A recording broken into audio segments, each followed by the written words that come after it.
so cute. Merry this Christmas. Is so cute. Happy holidays. Happy holidays. Whatever you celebrate, we are here.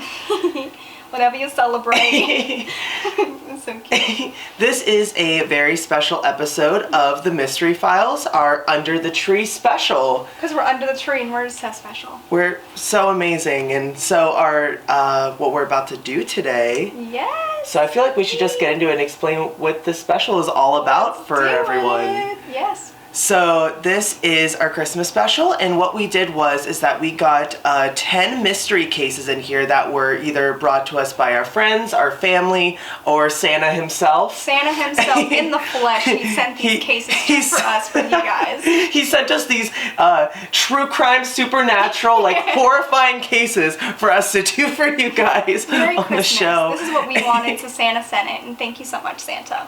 Exactly. So what we'll be doing is that we will be spinning this beautiful wheel here, and whatever number it lands on, we have Christmas presents that coordinate to the numbers on this wheel.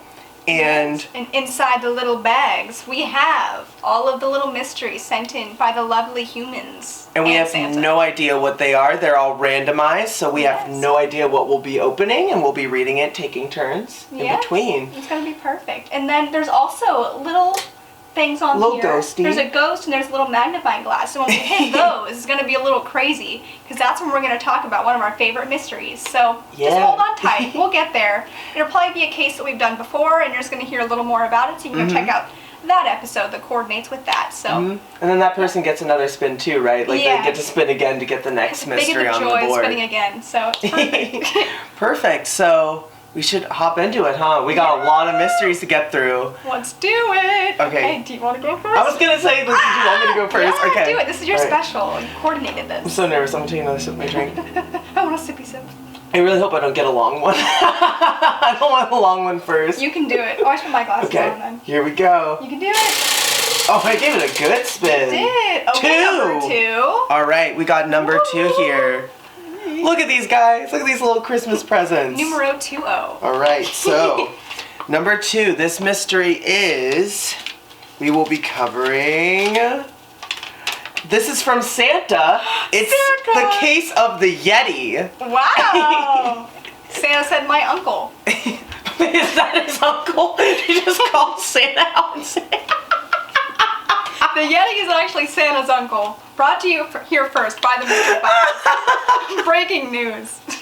Is he related to the Yeti from Monsters Inc., that guy? Yes.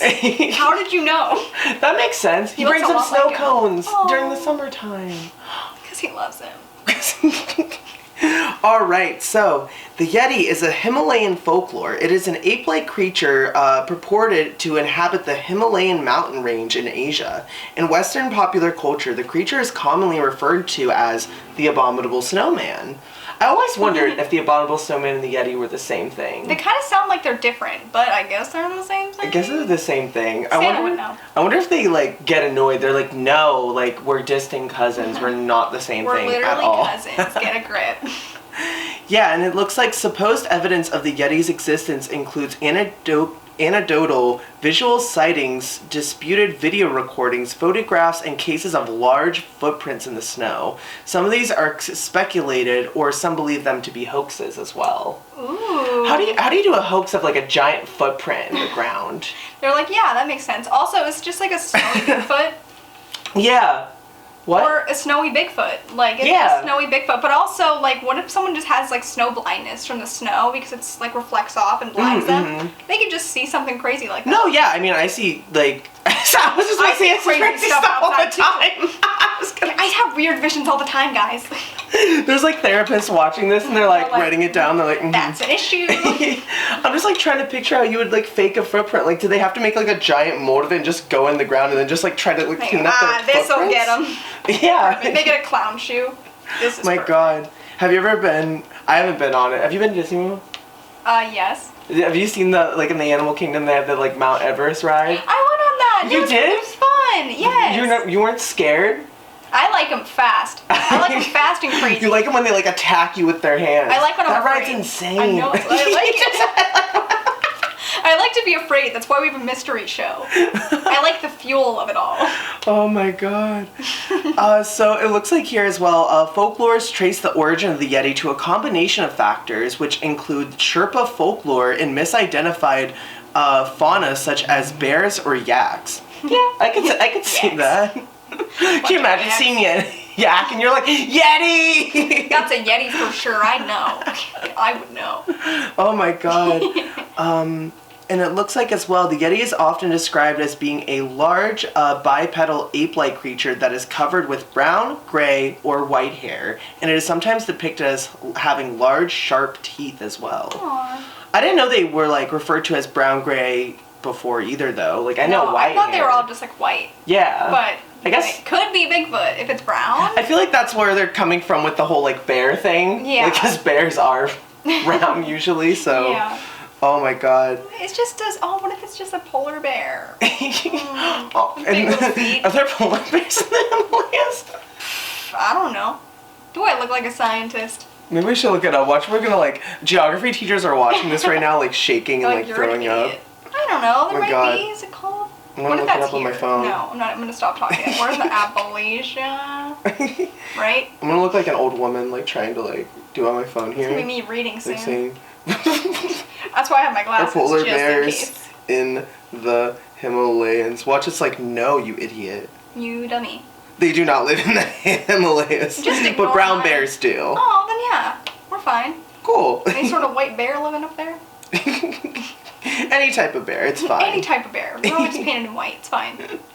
Alright, so it looks like we are wrapped up with that mystery, I believe. Yes. So I get to spin the wheel. you get to spin the wheel. Are you ready? Wheel of mystery. Wheel of I almost mystery. said I'm gonna put fortune, but I this- think that's copyrighted. Yeah, I almost wanted us to have Christmas music while we did this. I was like, we would get copyrighted so fast. See if Benjamin will write some for us. I go put some bills together. It's supposed to come out Christmas Day. Yeah. We're like a week out. We're like, hey. He's like on it. Yeah. Got it. He's like crying in his room, Literally throwing crying. I up. can't. All right, Oh, my give God. it a good spin. Okay. I knocked the entire table over. 8. Number 8. I just kind of like stopped. I know, because I know what I want. I'll hand you number 8. I'll do it Scared for it you. was thick. It does look a little thicker than the other one. I'm afraid. Ooh, what'd you bring me, Santa or other friend? Oh, she's a page. Oh, this one's by Erin Pyle. Okay, let's get into it. Hey, you all, friend. Can I read this on my glasses? We'll try. If I struggle, you know what happens. You read a whole different case instead. I start reading a different language, and I'm like, I'm flawless. Okay, so this is the Green Man Tunnel, brought to you by Erin Pyle. So I know this is like a Pittsburgh-related thing, but I don't know much about it. So Ooh, okay. let's get into it. So nothing in particular really stands out when you first look at the abandoned tunnel in South Park Township. It looks like a fairly normal tunnel, neglected by time and people. Graffiti, some rather lewd sprawls around the inner walls of the tunnel as greenery. Around the outer walls of one entrance, and a thin chain-link fence protects the entrance of the other side of the unique tunnel in Pittsburgh. So it has like crazy greenery, lots of crazy graffiti. I feel like it kind of sounds pretty. No, that sounds actually kind of gorgeous, But also I'm actually. afraid to get stuck in a tunnel. So it reminds me of a catacomb. I don't like it. So this tunnel doesn't cause people to mysteriously slam on their brakes like the Squirrel Hill Tunnel. Pittsburgh jokes. Because people break in the tunnel they're not supposed to. Niche Pittsburgh jokes for our show. It's too good. They said, it's like Squirrel Hill Tunnel. So it doesn't feature a 45-degree curve like the Armstrong Tunnel either. What makes it so unique is the story behind what happened near and now happens in, if you ask some people. So they got some lore here. Oh. So the Piney Fork Tunnel runs along Piney Fork Road in South Park Township. The tunnel, which opened in 1924, was built to help the B&O Railroad transport coal. It remained in use until the mid-1960s, so like it had a pretty strong time there. So We had a lot of coal here. we had a lot of coal. Coal and steel is all we had. The Pittsburgh government people were like, "Hey, Pittsburgh rocks. Shut up." So like, we're sorry. So, but something happened before the tunnel was ever even started that forever made it part of a local legend. Ooh. So, near the future side of the tunnel sat a bridge that supported trolleys with electric cables. Locals knew it was a dangerous bridge, for a young boy had already been electrocuted there.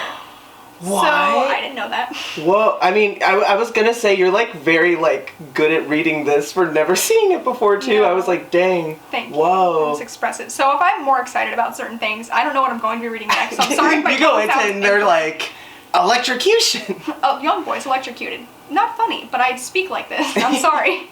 So, a young boy of only 8 named Raymond Robinson also climbed on the electrified bridge. Curious to look inside of a bird's nest he spotted, and he slipped off the bridge, and his face and upper body violently slamming against the live electric wires as he spiraled to the ground of what was a near certain death. So I guess he had like this crazy fall, but like somehow lived. Wow, from that high up on like that landing. Off of a bridge onto live wires. Whoa. Like hitting his entire body going down. It's a kid. And this is like a true crime like story. Wow. This is a true story. So I guess all this stuff happened. But little Raymond survived the terrifying fall while sustaining life-altering injuries. So he did have injuries that like followed him throughout his life. Mm-hmm. So he had the loss of his eyes, his nose, and ear, and an arm. So like he wasn't the same after this, obviously. His appearance, which frightened those who saw him, garnered the nickname the Zombie, and people who saw him claimed that his skin glowed green. So glowed green. So this story, I guess, leads into like what the lore behind like this tunnel, I think is, I'm assuming. Okay. So I guess little Raymond grew up and lived into his 70s and left home only in the nighttime hours when he would take long strolls in South Park Township and near the Piney Fork Tunnel. Locals began to tell his story over and over, as it usually happens. The real details of what happened to little Raymond blurred until they turned into the almost recognizable legend of Charlie No Face and the Green Man Tunnel. See, I knew there was some association there, but I didn't know that was the kid. But so Charlie No Face is the one who like fell and has like the green skin. Yeah, I'm assuming. I wonder why they call him Charlie though, if his name is Raymond. But what do I know? I just got this. So I guess it turned into that legend. So Charlie No Face, as the legend goes, would walk down the streets late at night, often scaring those who came upon him as they watched him. He would simply be swallowed by the Piney Fork Tunnel. Drivers who stopped in the middle of Green Man Tunnel, locals said, would often turn their vehicles and headlights off and yell for the mysterious Green Man to appear. Why would you do that? I know. Why would you do that? They said appeared he did out of the darkness. So they would like ask him to come out and he'd be like, yes, here I am. He would just appear out of nowhere. Did you just hear that car horn outside too? Stop, they're trying to lure him. They said, hey Charlie. So, that's spooky. His skin a bright green, so he would then be a bright green as they wanted. Oh my god. He would reach his hand out to touch the vehicle and an electric charge would spark and the vehicle would stall. So goes the tale, or at least one of them, of the Green Man Tunnel, a spooky destination many youngsters visited for generations. At least those who know about it still do. That's what makes this unique tunnel in Pittsburgh so unique. Wow. So I guess that's the story of Green Man Tunnel. I still want to know why Charlie... Why he's called Charlie Why is he called Charlie if he's Raymond? I mean, maybe he like changed like personifications like when he passed or something. It's just so crazy to me to think of like a green like zombie-esque creature like walking the streets of Pittsburgh. That is scary, especially at night. Yeah. Cause like just like a glowing. Yeah, because our city like actually sleeps. Like it is like at like 4 a.m. here. It's like everyone's like bye. Dead. Yeah. Ooh, big no that's thanks. Spooky. Oh my gosh. Yeah. Well, now I want to learn more about it. Please go to it. But I feel bad for the kid when he was alive. People were so mean. Yeah, I actually didn't like that at all. Like that is crazy. That's makes me sad. It reminds me of, you ever watch The Goonies? A little bit. There's like a character that's sort of, I don't know, like it reminds me of a similar story, like something terrible happened and then they're like kind of like disformed and people like would make fun of him and then the person was like the sweetest thing ever. Kids suck. Merry Christmas. Literally kids suck. Merry Christmas. Be better. So, I check our age demographic and it's like 8 to 12 year olds and they're like, oh, and I go, well, cool, maybe don't bully people for their appearance because this kid was great. He just wanted to look at the bird's nest. He literally just wanted to look at the bird's nest. That's so spooky and I didn't know that happened in Pittsburgh either. I know. There's a lot of places I've like vaguely heard of. But, like, people are like, oh, have you ever heard of Green Man Tunnel or heard of XYZ? And I'm like, no, but then no one ever goes into further details. So I still don't know. But now I finally know the story, so thank God. Yeah. So thank you, Erin, for sending it along our way. Yes. Are you ready for the next case of Christmas? I think we gotta take a quick break. And is it hot cocoa time? It's hot cocoa time. Oh my gosh, you nailed it! It's hot cocoa time. So we will see you guys in 1 sec. Okay.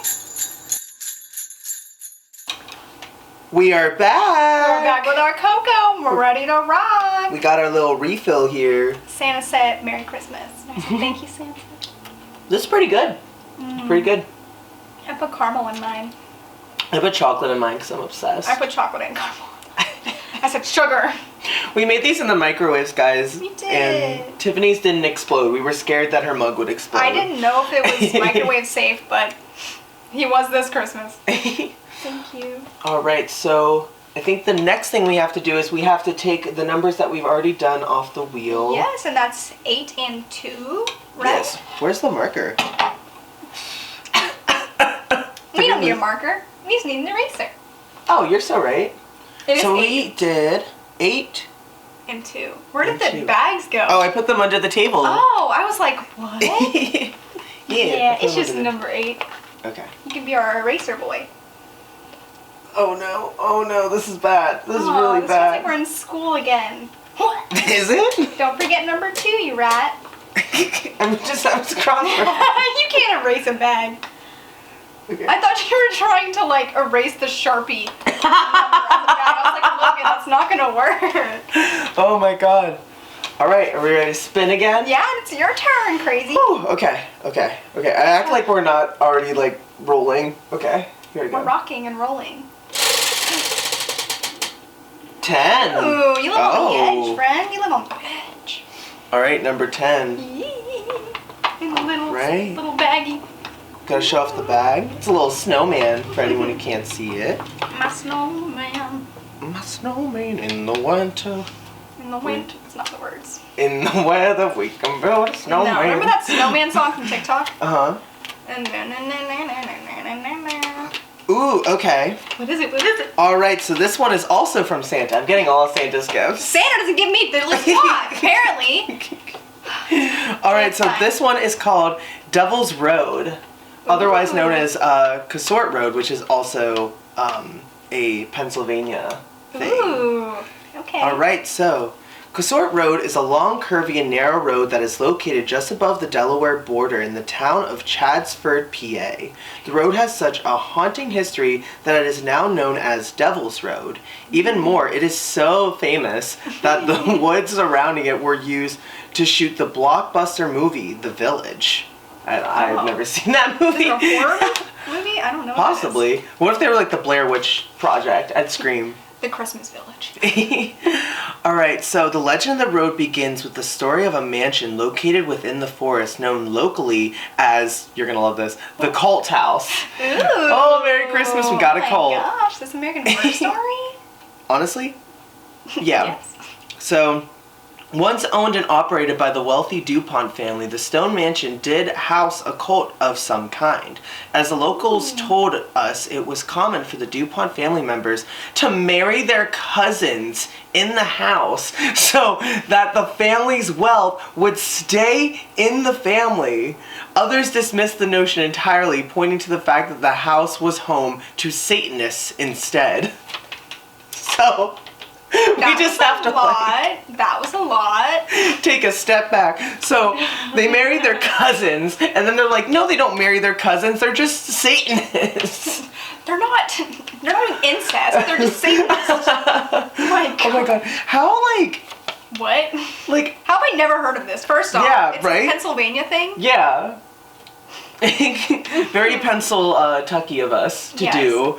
But that's just so arrogant to marry your own family because you don't want anyone else in the wealth. Yeah. Like, that is messed up. You know what makes sense? The Yeti and Santa had to come from somewhere. I'm just saying. What is the I don't know what their origin is. Who's the father? Who's the I don't know how I don't know siblings. I'm really trying to find the correlation between the Satanists and the Cold House to the Yeti and Santa. Well, Yeti and Santa are related, remember? Oh, They're related. That's his uncle. Yes. Oh, well, yeah. That's why I'm trying to think who started it. You know? Alright, so it also says the strange thing about the Cold House is that there are natural wonders located on and around the house which cannot be explained, and other works that are referred to as dark magic. Ooh, creepy. So, for one, a stretch of trees located on the road grow and are not cut to face away from the home, opposite of the natural order of growing towards the sun. Oh, so I guess they like grow onto the road instead of like out into the forest. Maybe they're afraid of the forest because that energy is like dark, so they're like, let's go this way because it's less. Like they're trying to escape the dark energy that's there. Like nature's even afraid of it. Ew. I kind of want to check that out now because imagine like them like curved out like that. Ew. Oh, how would you drive down the road? I don't know. It must depend on how long everything is. But oh my god. Big no thanks. There's sunflowers. Aww. Like 10 feet tall in the middle of the street. Giant sunflowers everywhere. The odd phenomenon with the trees stopped occurring about a quarter of a mile past the cult house's location. Other trees in the area resemble skulls and were rumored to be the dumping locations of DuPont babies who were born disabled. Aww. Over time, the trees devoured the bodies and took the shape of the child's skull. Whoa. What the heck? The ghost was like inside of the tree. That's so weird. This kind of reminds me of like Bella and the Witch Elm energy. Yeah, like how the tree killed her. And of course, this nasty family is also doing that. Yeah. Of course, to be even more disgusting. Oh my god. So it looks like as well, many people have made their way to Devil's Road to uncover the mystery behind the road in the DuPont family. Although the land is a private property and the forest is littered with no trespassing signs, it doesn't stop people. Well, yeah. Because why would it ever? That's more like a sign. Hey, come here. This will be fun. Oh, I said earlier that I wanted to go here. I don't want to go there anymore. I'm not going there. Not going there. Legally. Wink, for legal wink. purposes, we're not going. We're not going there, guys. Teehee, we'll get a permit. Those who usually make it out tell of one of two stories. They are either chased out by guards carrying large, bright flashlights and driving huge, big black trucks, or they see and hear things that cannot be explained. These voices are thought to be the demons called upon by the family to guard their secrets and fortune, or the devil himself. Over time, dead animals and crosses have been found, and spray-painted symbols litter the trees, a result of a sick-minded vandalism. Ew. Whoa. That's so uncomfortable. That's crazy. Eerie. Like, how do we not know this is in Pennsylvania? Yeah, I've never heard of it I feel like before. I vaguely heard of, like, what is it, Devil's Road? I've heard of Gravity Hill, but not Devil's Road. But I never heard of, like, what it was. It's another thing that people, like, throw out. And I'm like, oh, haha, just casual place. No. Yeah. That's some dark history. Oh my gosh, that is so crazy. And it's also, like, it feels very, what was I gonna say? Blair Witch Project too. Yeah. Like when they mentioned the like voices being heard and like them seeing things out there and like demons. Mm-hmm. That's crazy. We literally have a Satanist like cult in Pennsylvania and we had no idea. We had no idea. Not a clue. And I'm like, why don't I read stuff like this when I like look up like, oh, horror stories in Pennsylvania? We never get stuff like that because we tried to do more local cases and we get nothing. I've literally looked and seen Diddly Squat. Yeah. So I'm glad we're like learning more about like Pennsylvania history, but it's dark. No wonder I'm scared to be in Pennsylvania. Right? No wonder Pennsylvania is so scary.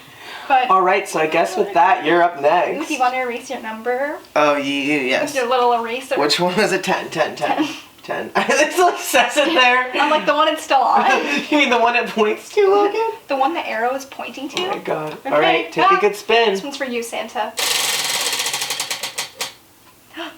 3. We're gonna do the one beside. The one that's empty. So if it's blank, we do the one to the right. Yeah, so I get number 3. Okay, here you go. I'm excited. Am I getting a thick one?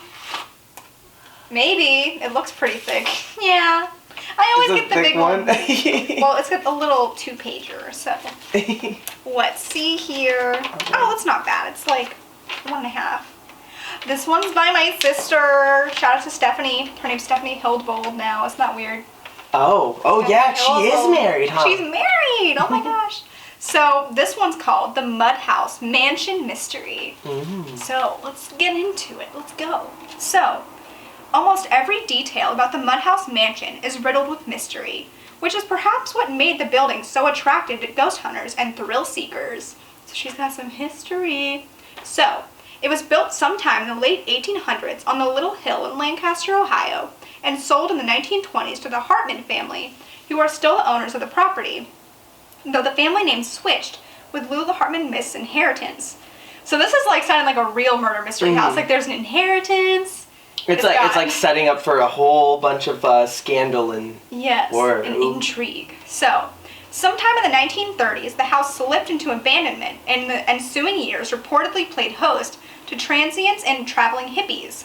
Like any derelict home, especially one so ominous, the Mudhouse Mansion of Ohio soon gave way to numerous creepy tales. Ooh. So let's get into it. In fact, just about the only thing that is certain about the mysterious estate is that it was demolished on September 21st, 2015, at the instruction of the current owner, Jeanne Mast. So I want to know, did they destroy it because it was so haunted? Because it was so haunted that the only way to get rid of it was to destroy it. To get rid of the house. Wow.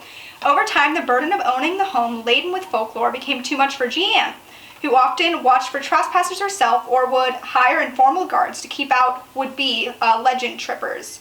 Yet despite the threat of prosecution, the Mudhouse Mansion was frequently subject to break-ins and vandalism. By the time of its demolition in 2015, all of its windows had been smashed. You got it. I can do it. And a fire had been set on the main floor, causing serious structural damage. So I guess it wasn't really the ghost keeping people out. The reason she destroyed it. It was all the vandalism. All the youngsters. All the young kids. No wonder there's always no trespassers. Those youngsters! Those youngsters in Jeanne's house. So, the dark tales that fueled the public's fascination with the old building are legend and run the gamut from the ghostly to the ghastly. One such tale of an abusive post-Civil War era slave owner who lived on the property, odd given that Ohio was never a slave-owning state. The violent master apparently went too far with his abuse. One night, a servant escaped his quarters and maneuvered through a series of underground Part 2. Underground chambers that led to the home's basement. He entered the home and murdered the slave owner while he slept alongside his entire family. Oh my god. So I guess the slave had enough, which I don't condone murder, but good for this guy for sticking up for himself. Yeah, that's all I'm going to say. No. Mm-hmm. So he killed the entire family and the owner. The Mudhouse was also rumored to be the original house of the infamous urban legend Bloody Mary. Oh, what? Oh my gosh. Okay. What? I didn't know that. Okay.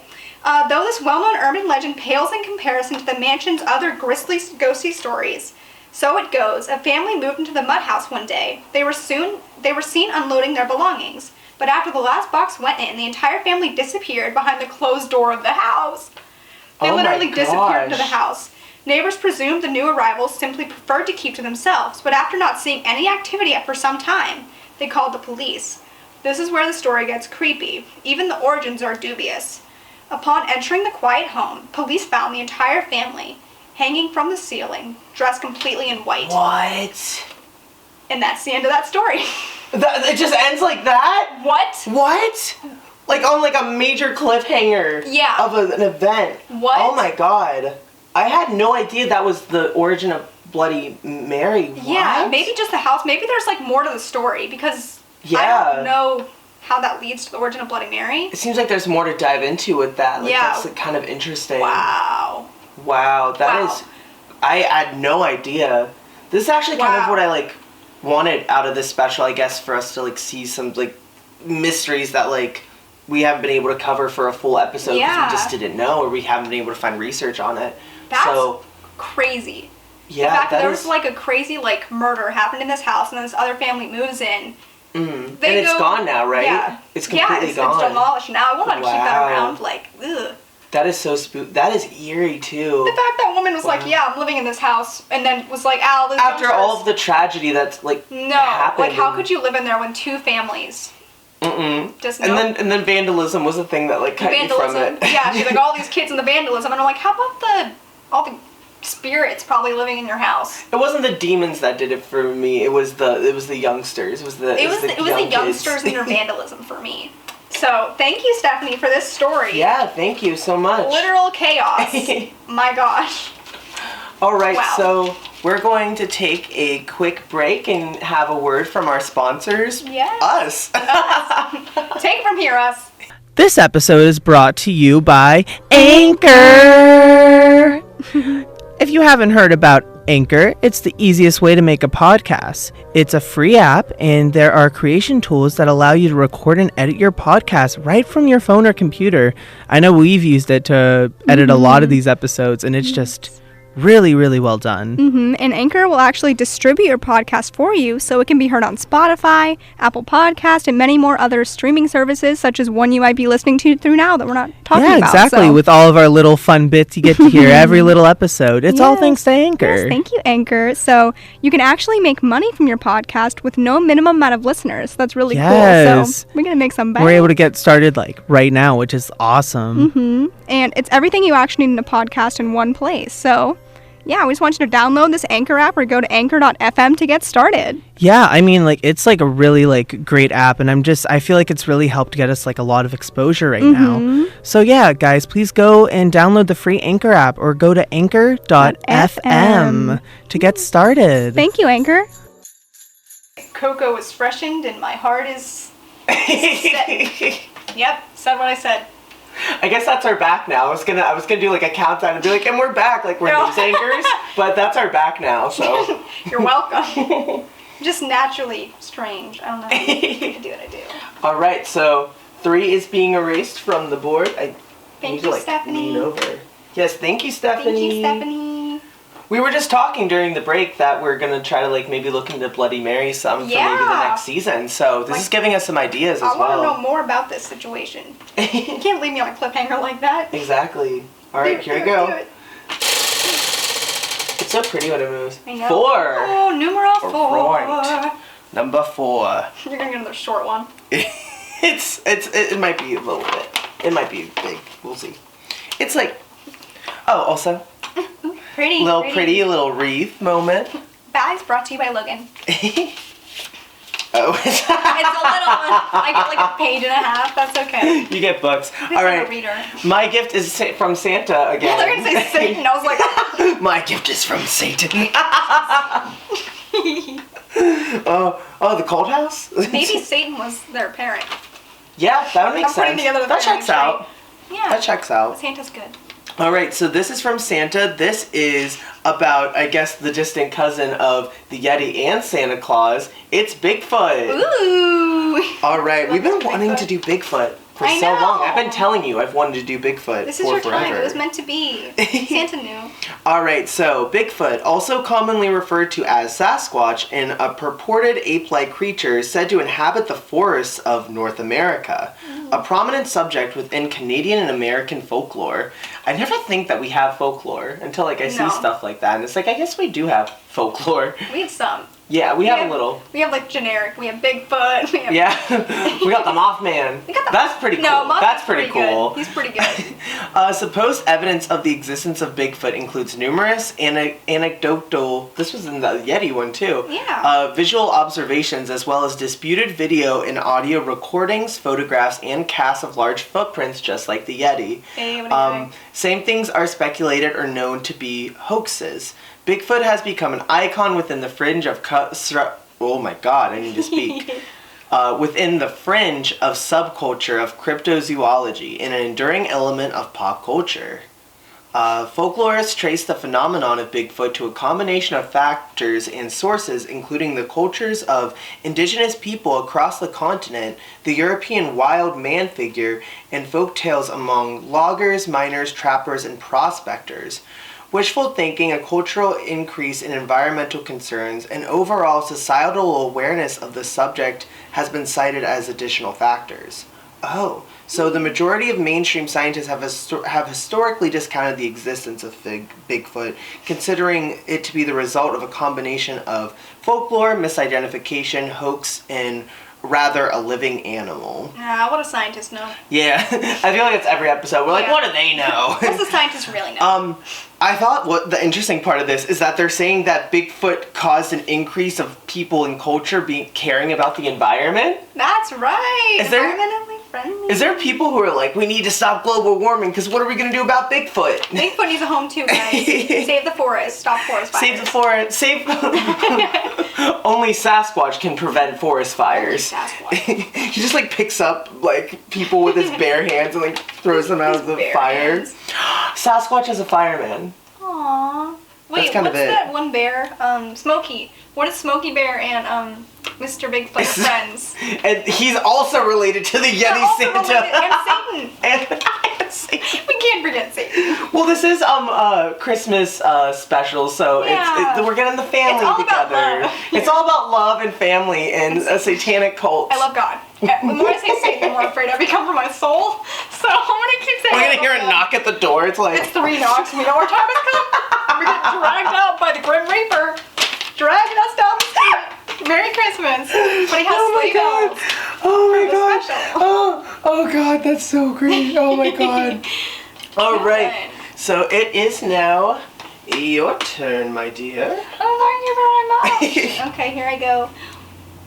Getting a little blank. Give me a good one. Ooh, you got the magnifying glass. You know what this means? We get to talk about an old case. What do you want to talk about? I kind of want to talk about our special we just did. Yeah, the Hollywood Social Club. The Hollywood Social Club. So for those who haven't seen it, we have it streaming on every platform. We also have a YouTube video, which I think you should all really check out both of those, because it is searching and looking through a lovely location in Pittsburgh called Cards Unlimited and their old social club they had upstairs that had a speakeasy.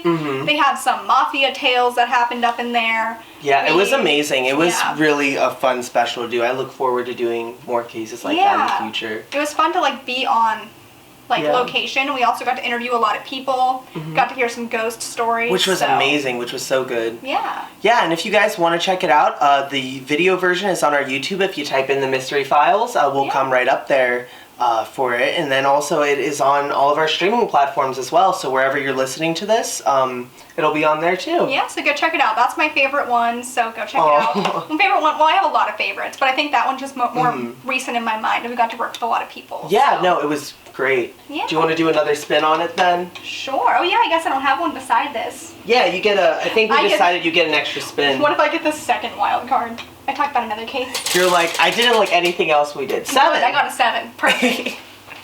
All right. Oh wait, this one has a seal, a polar bear, and a little penguin on it. Look, it's all the cousins. It says, "Oh, what fun!" What is it? A long one, Logan? This is rigged. Rigged. Don't look at my gift. Hand it over. Hand it over. Hand it over. Give me my 3-pager. 3 pages, I'll slap. I don't even think there's one that's 3. No, it could be worse. You know. I'm fine. I'm doing great. Oh, this one's different. It goes this way. It's cut this way. No, it's the same story. You can get through it. I can do it. Can you do it? I'm a strong, independent woman. There is 10 minutes before the next break. You got it? Sure. This story is brought to you by Jen Buterbaugh. So the story is about a place called Lincoln Way, an abandoned neighborhood. So let's get into the abandoned neighborhood. So Lincoln Way was a neighborhood in Clairton, Pennsylvania. It has since been demolished, but before it was just piles of debris. It was an entire abandoned neighborhood of 16 houses. The neighborhood was actually flourishing about a century ago and was a vibrant black community. The street was made up of churches, several stores, and a butcher shop that supplied meat, gardens, and orchards that fed residents. So it was a very, I don't know, hip-hopping place. It seemed really cute. A really nice neighborhood in the area. Yeah, very positive. So the final tenant, Elam White, died in 1976, and all of her belongings stayed in the home. But as for the other houses, it's believed that the residents left in an extreme hurry. Oh. So, okay. It's getting crazy. The beds were neatly made, food scattered, dishes still in cabinets, family photos hung up, and even clothes laid out for the following day, which never came for them, sadly. In one particular house, a car remained in the garage. So I guess this entire town, it's getting crazy. So there's one person that remained. It sounds like it's starting to get the Roanoke people, but in Pennsylvania. Yeah. That's crazy. It's what is the history? So I guess several theories have floated around about this mysterious neighborhood. So why would groups of residents flee their neighborhood so quickly? Why would they never return to grab their belongings? One thing is for sure, everyone is pretty quiet about its history of the local town. So even people, I guess, that are there now, they don't talk about the history of it. So one legend surrounding Lincoln Way is that non-human, but described as creature-like, unlike any animal, called the Beast of Lincoln Way, was, to blame for this, I guess. The Beast of Lincoln Way. The Beast of Lincoln Way. Oh.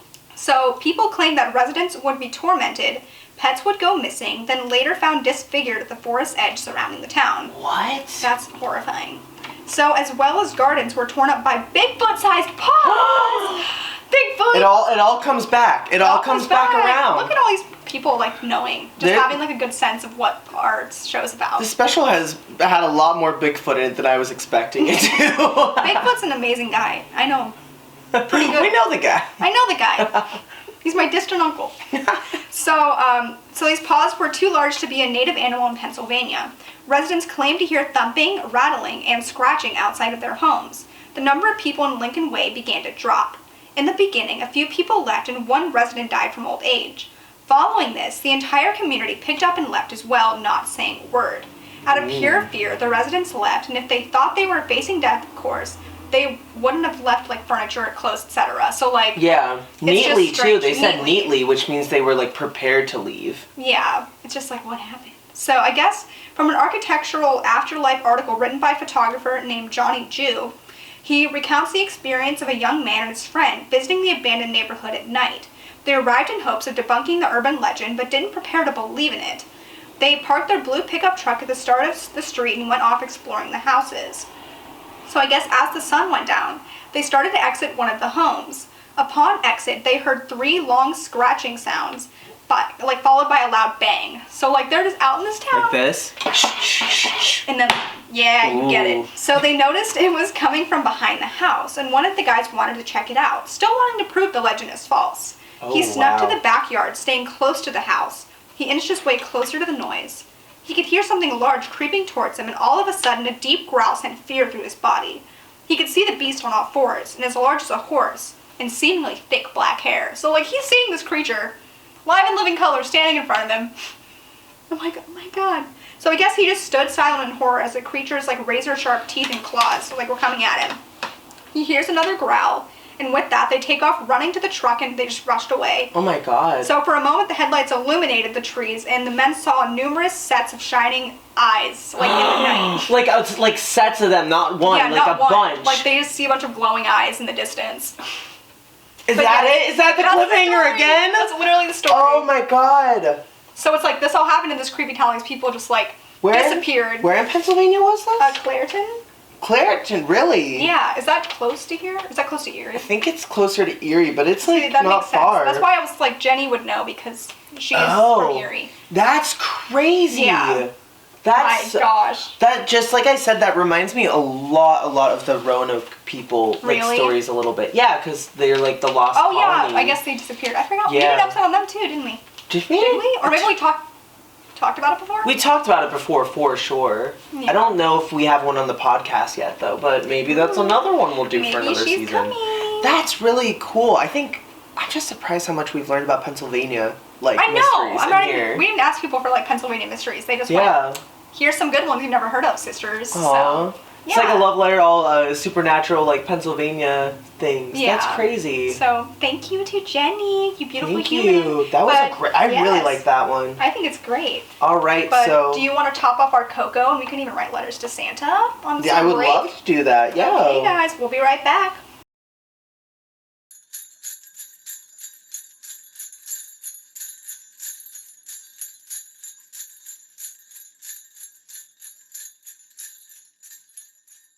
Ooh, we got to write our letters to Santa. Mm-hmm. Did you ask for anything fun for this Christmas? I asked for Jeffrey from Toys R Us. The big old giraffe. Jeffrey the giraffe.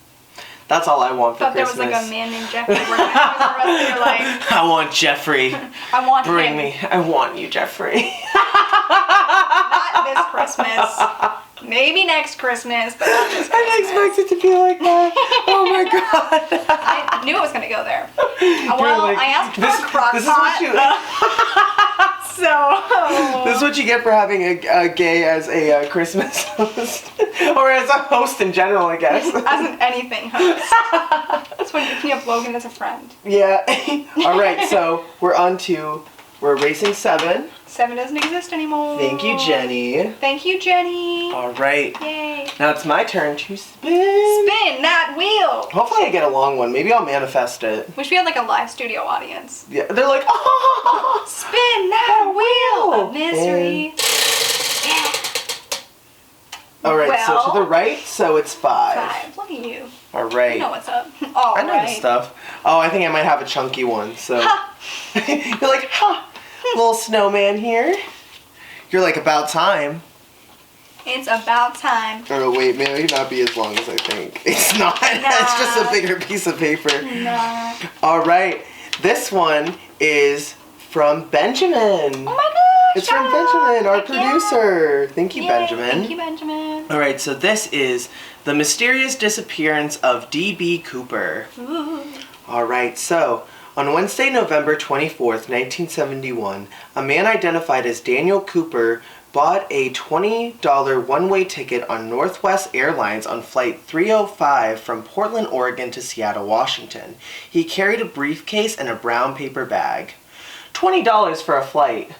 $20. Could you imagine? You remember the $20? I'm like, a brown paper bag on a flight. Why? Well, that's probably what they're going to get into. At least that's what I'm assuming. All right, so after the plane was airborne, Cooper handed the flight attendant a note. Oh, Don't no. like that. At first, she just put it in her pocket without looking at it, but then Cooper told her, "Miss, you better look at that note. I have a bomb." Oh my God! This just went to like 0 to 100. I know. So Cooper then told her the bomb was in his briefcase and asked her to sit next to him. He opened the briefcase to reveal red-colored sticks surrounded by an array of wires. Ooh, oh my God. I don't like that. Cooper then told the flight attendant to write down everything he was saying and then take it to the captain. The note said, "I want $200,000 by 5 p.m. in cash, exclusively in $20 bills, put in a knapsack. And I want 2 back parachutes and 2 front parachutes. When we land, I want a fuel truck ready to refuel. No funny stuff or I'll do the job." Ooh. Also, I will say, don't condone any of this. Again, don't condone any of this, but I applaud that he was like, I want 4 parachutes, because you don't know if they're not going to go off or something. Like he has like a backup for his backup, Yeah, and he's then like, a backup on a backup. That one didn't work, yeah. like that's the only thing I'm like, he was really thinking. So, see, you're saying that, but I also think like he might be asking for like too much for a flight. Like if they're on the airplane, like in the air, he's asking for $200,000 in 20s. Who's gonna have that on a Which plane? is how much? Can we do that math real quick? Like how many bills that is? I'm gonna look. Let's get mathy. Let's get mathy in here. I'm gonna Mathy look. up in here. All right, so if we have 200,000 divided by 20. That's 10,000 bills he wanted on the flight. Literally no. How would they have that? Also, why would they have a knapsack? Yeah, I was gonna say, what if they just don't have very specific things up in the sky? Sorry, sir, I don't have a knapsack. They're in the sky and they're like, "Sorry guys, we gotta stop at the grocery store." The air grocery. The air grocery store. The air grocery store. That's the future. It is. The sky. So, FBI agents assembled the ransom money from several Seattle area banks, and Seattle police obtained the parachutes from a local skydiving school. Okay, so like the Seattle Police Department obtained all this stuff for him.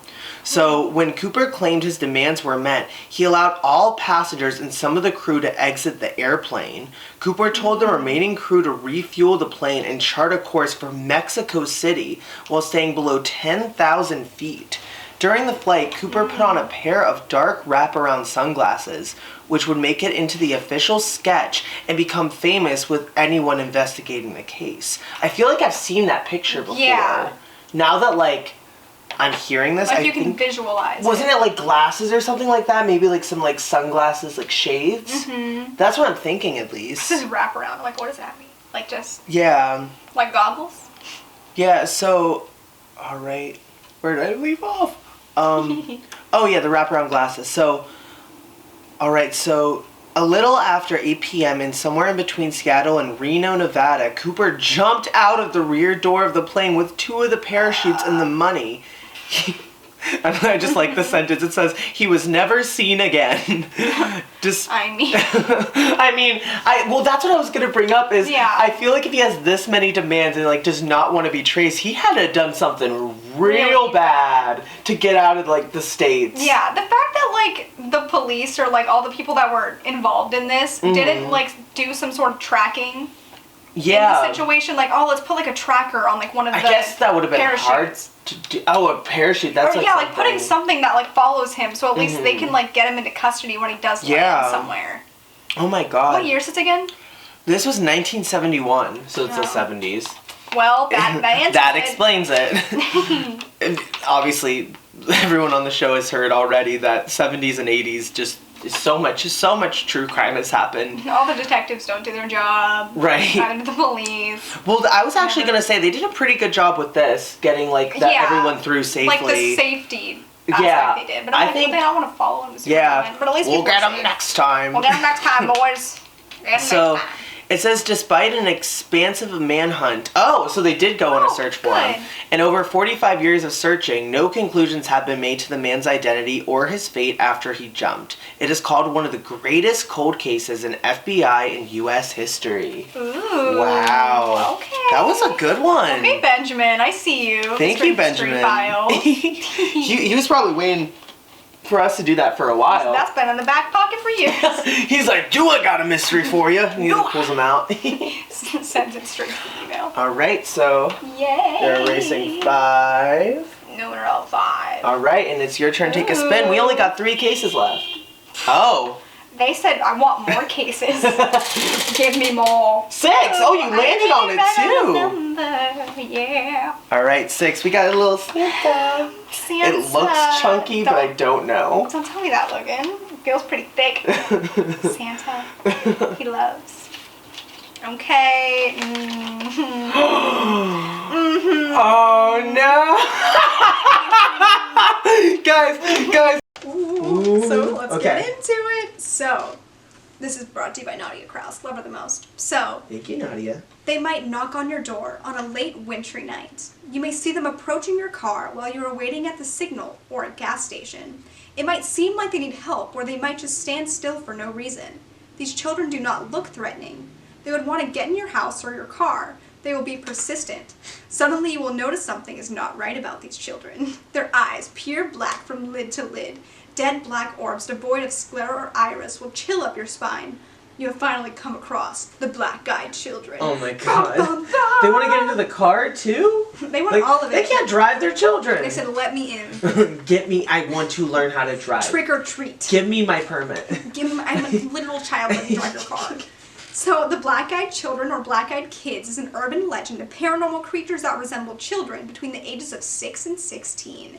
These creatures with pale skin and black eyes have reportedly been seen hitchhiking, panhandling, or the doorsteps of residential homes. So they're everywhere, and nowhere all at once. So, right outside your door. Dozens of stories keep circulating, all following a very similar pattern.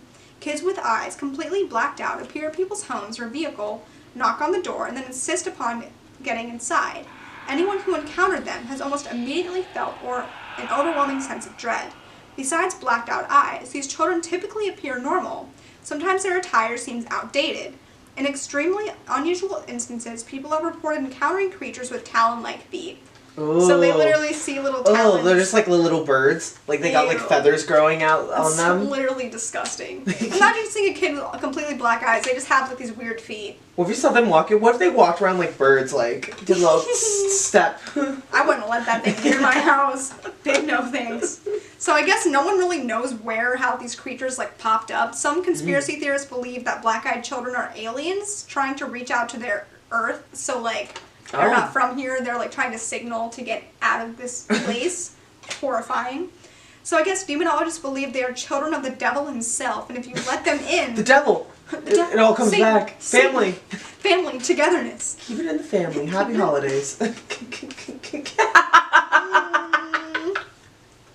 I just don't like that. I just heard what I said. I heard it. I absorbed it, and I'm disturbed. Oh my God. So basically, they're the devil's children, devil himself. However, you're not just letting them into your life, you're also allowing a devil into your life if you let these creatures into your home. So they want to enter your home to call their parents. However, upon making eye contact, it seems like something much sinister is happening with them. Ooh. So some people claim these children have existed since the 1980s. So imagine these kids vibing in the 80s. Oh my god, like all the other hipsters. All the other hipsters were alive in the 80s. You heard it here first. So, however, most sources say the legend originated in 1996 in some posts written by a Texas reporter named Brian Bethel, where he wrote about 2 alleged encounters with the black-eyed children. He said that he encountered two children in Texas with pale skin and black eyes. In 2012, Bethel retold a story on the TV show called Monsters and Mysteries in America. Oh my god, wait, I used to watch that too. Which we literally love it. I think that's where, Nadia and I actually heard of it. Really? Because we, learned it all together. I think it might be the same episode where, someone was impregnated by an alien. Okay. Because Nadia and I had this whole bit about, Obama being pregnant with an alien baby, and I drew a picture of a pregnant Obama on her... I drew it and put it on the fridge. Can we have that on the mystery files? That'd be so funny. I think I still have a picture of it. On Instagram? We just have it. We just have that, but oh my I drew this and it was on her fridge for years. So, we loved it the most. So unhinged. So we had a whole bit. But yes, I think it was the same episode. So I guess on this episode of Monsters and Mysteries in America, and then he also wrote an article for the Abilene Reporter News where he described his experience again. So one of the stories goes like this. In a snowy town within the middle of nowhere, Vermont, an elderly couple heard the sound of 3 loud knocks at the door. Get knocking, Logan. Oh, 3. Had to count. They opened the door. Good door noise. They saw 2 children, a boy and a girl. And they said, parents will be here soon. May we come in? They had scary little voices. So the children did not make eye contact and just stood there in the doorway. The elderly couple were hesitant, but after a while they let the boy and girl come inside. Bad idea. Bad choice. Bad choice. choices. No kids in your house ever. No kids ever. Period. The kids settled on the couch while the wife made some hot cocoa. We have. Oh, we have that. We have hot cocoa. We literally have cocoa. We're just like them. That? Mine's almost gone.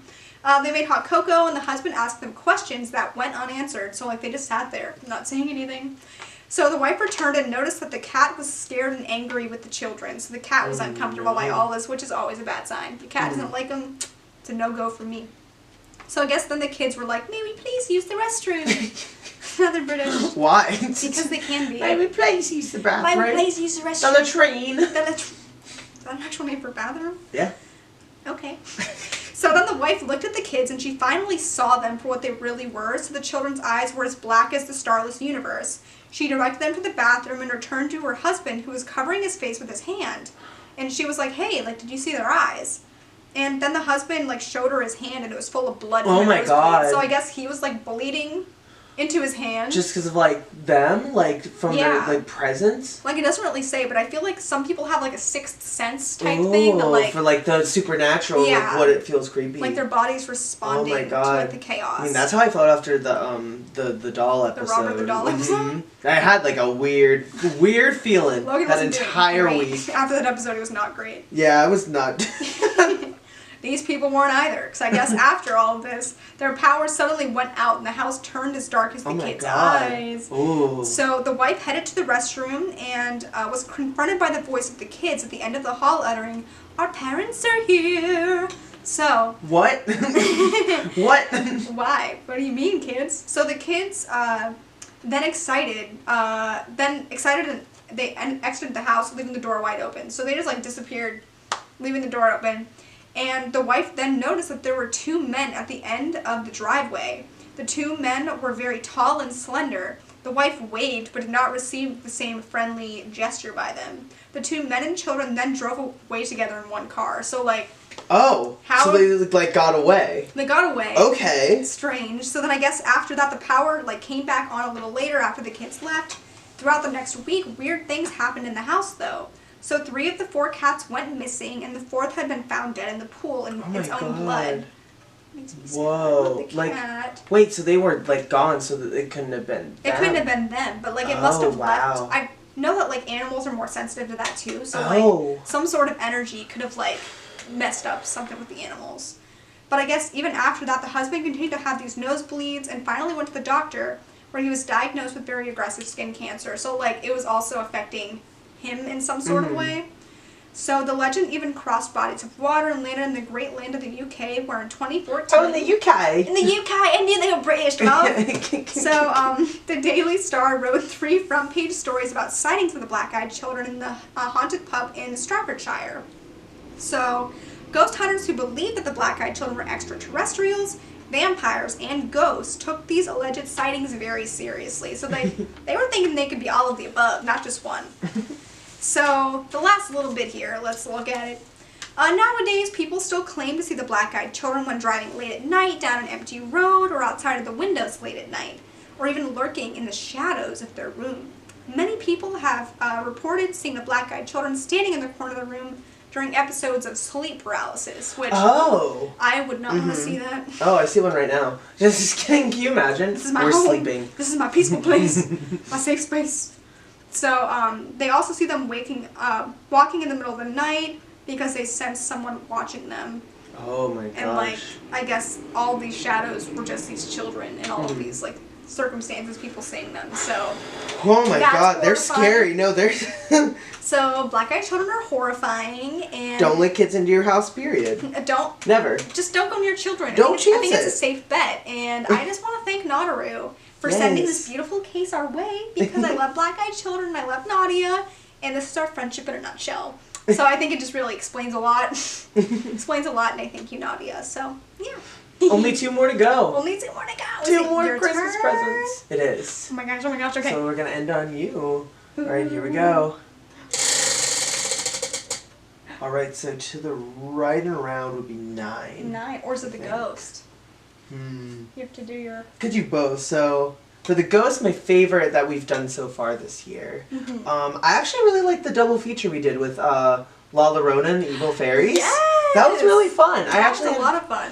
And that was like season 5, I think. That was our season premiere, and I thought that was a really fun time. And I've been seeing a lot of La Llorona in like pop culture. Even since you mentioned it, I've like recognized her in different things. So I was like, La Llorona!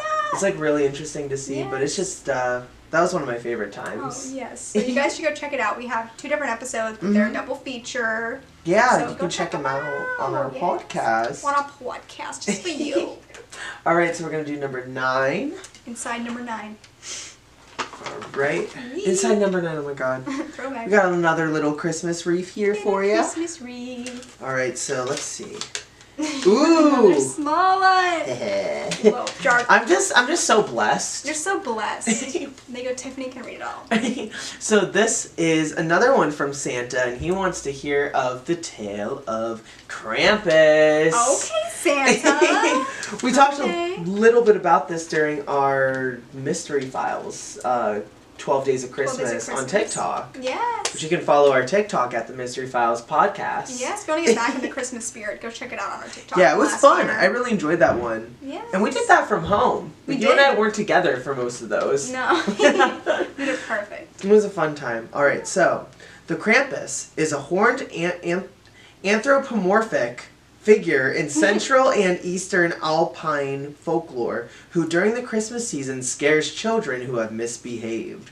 Assisting St. Nicholas, the pair visit children on the night of the 5th of December, with St. Nicholas rewarding the well-behaved children with modest gifts such as oranges and dried fruits, walnuts, and chocolate, while the badly behaved ones only receive punishment from Krampus with birch rods. You can either get fruit or punishment.